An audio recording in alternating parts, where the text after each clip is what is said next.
nanti baru juga azan. Iya seru banget. Gue pengen sholat jamaah. Ayo sholat jamaah aja di masjid. Nanti ini nonton ini bagus banget. Nanti keburu isya. Ini enggak. Ayo. Lihat ini seru banget kan? Iya. Apaan sih? Lihat ini. Bagus banget filmnya. Astagfirullahaladzim. Gila sih lo ini. Apa sih lo tahun banget?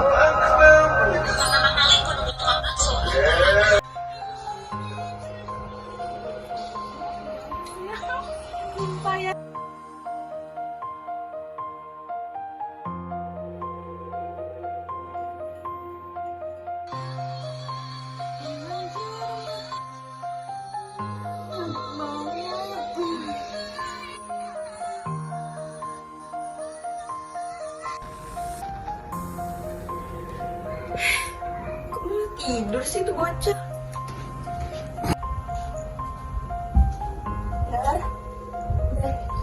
Udah sholat belum? Udah mau isya. Nanti habis waktunya. Coba sholat dulu ya. Udah 5 menit lagi ya. Gue ngantuk banget. Nanti keburu isya, Dara.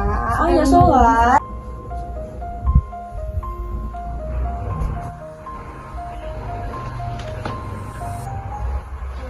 Dara. Ini kan 5 menit loh. Nanti keburu isya. Masih ngantuk banget. Ya nanti keburu isya, Moy. Ayo sholat. Biar enak. Biar udah azan kan? Itu azan apa? Ya azan isya lah. Makanya lihat jam. Jadi ini udah isya dari tadi. Lo itu suka nunda sholat karena capek. Gimana? Aku sholat dulu deh. Stop lakuin itu karena itu merupakan salah satu dari dampak penyalahgunaan gadget, yaitu kecanduan yang membuat seseorang lalai untuk melakukan kewajibannya sebagai umat muslim. Tidak hanya itu saja dampak dari penyalahgunaan handphone, masih banyak lagi dampak dari penyalahgunaan handphone seperti maraknya kasus yang terjadi saat ini, yaitu penyebaran pornografi, cyberbullying, penyebaran fitnah, dan kejahatan hacker melakukan tindakan kriminal melalui teknologi. Nah, sebagai umat muslim yang bijak, tentunya kita mampu menanamkan prinsip di dalam diri, bagaimana bisa menyaring mana yang baik dan mana yang buruk. Saya Diah Sinta Nur Aini, NPM 2313025053, Program Studi Pendidikan Teknologi Informasi.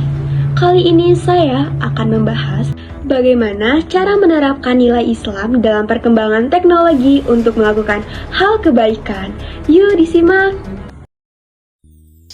Ilmu pengetahuan yang terus berkembang pesat dan membentuk cabang ilmu masing-masing secara spesifik yang dikenal dengan disiplin ilmu. Ilmu pengetahuan yang berisi tentang teori-teori yang telah dikembangkan dalam bentuk aplikasi itu disebut dengan teknologi.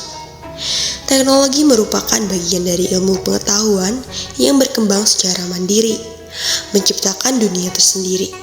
Akan tetapi, teknologi tidak mungkin berkembang tanpa didasari ilmu pengetahuan yang kokoh.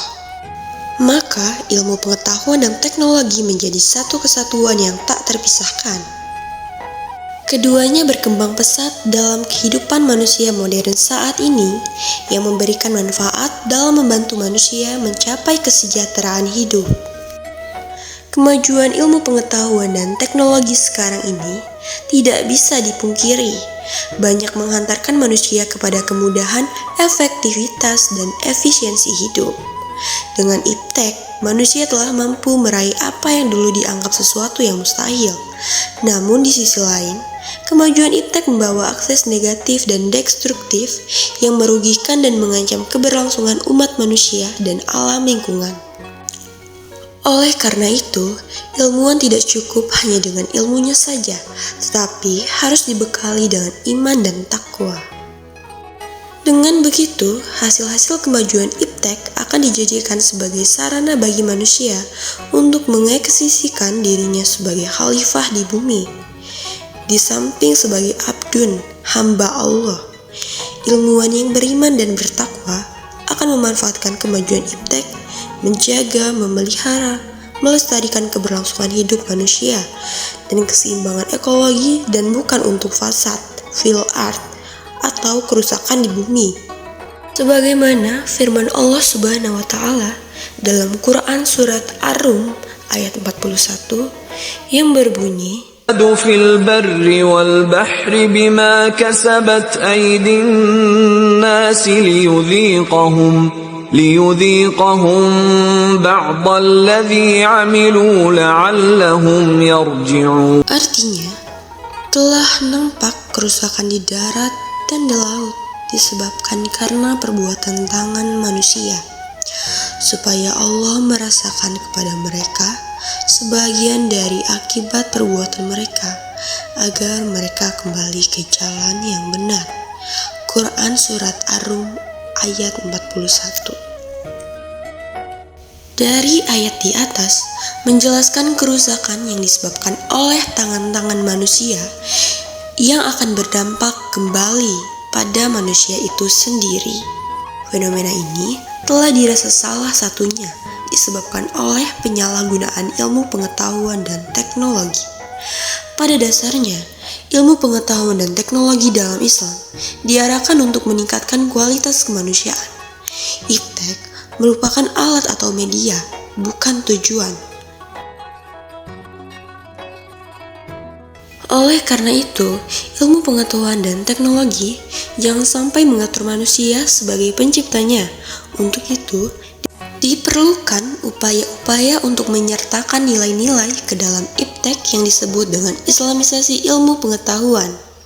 Islamisasi ilmu pengetahuan bertujuan untuk menyertakan nilai-nilai Islam ke dalam ilmu pengetahuan dan teknologi, sehingga ilmu tidak berdiri sendiri di tempat netral, namun menjadi dasar pemikiran ilmiah saat ini. Cara Islam sendiri memfilter ilmu pengetahuan dan teknologi, yaitu sesuai dengan paradigma Islam, yaitu akidah Islam sebagai dasar iptek dan syariat Islam menjadi standarisasi iptek. Berikut ini adalah pemaparannya. Yang pertama, akidah Islam sebagai dasar iptek. Ini adalah cara pertama Islam memfilter perkembangan ilmu pengetahuan dan teknologi di kehidupan manusia, yaitu akidah Islam harus dijadikan basis segala konsep dan aplikasi iptek. Inilah paradigma Islam sebagaimana yang telah dibawa oleh Rasulullah SAW. Maksudnya adalah konsep iptek harus distandarisasi benar salahnya dengan tolak ukur Al-Quran dan Al-Hadis dan tidak boleh bertentangan dengan keduanya. Yang kedua, syariah Islam dijadikan sebagai standar pemanfaatan iptek. Syariah Islam harus dijadikan standar pemanfaatan iptek. Ketentuan halal, haram, hukum-hukum syariah Islam wajib dijadikan tolak ukur dalam pemanfaatan iptek, bagaimanapun juga bentuknya. Iptek yang boleh dimanfaatkan adalah yang telah dihalalkan oleh syariah Islam, sedangkan iptek yang tidak boleh dimanfaatkan adalah yang telah diharamkan syariah Islam. ضرب الله مثلا كلمة طيبة كشجرة طيبة أصلها ثابت وفرعها في السماء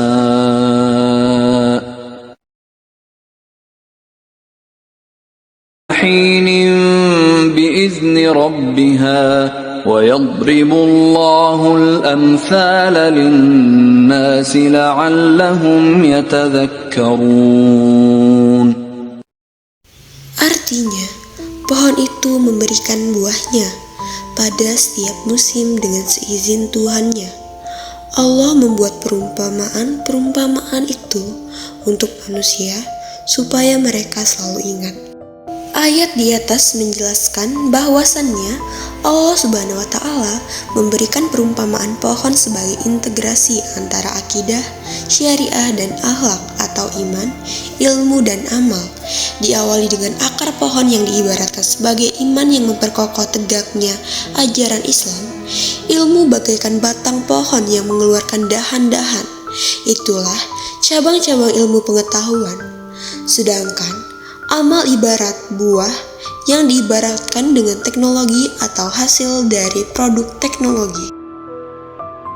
Perlu kita sadari, HP merupakan alat mubah, tidak pahala, tidak dosa.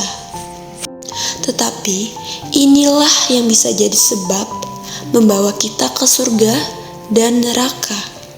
Apapun yang namanya mubah, tergantung isi gunanya apa. Oleh karena itu, gunakan sebaik mungkin.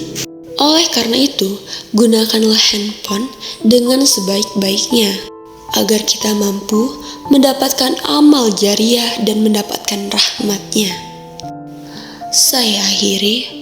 Wassalamualaikum warahmatullahi wabarakatuh.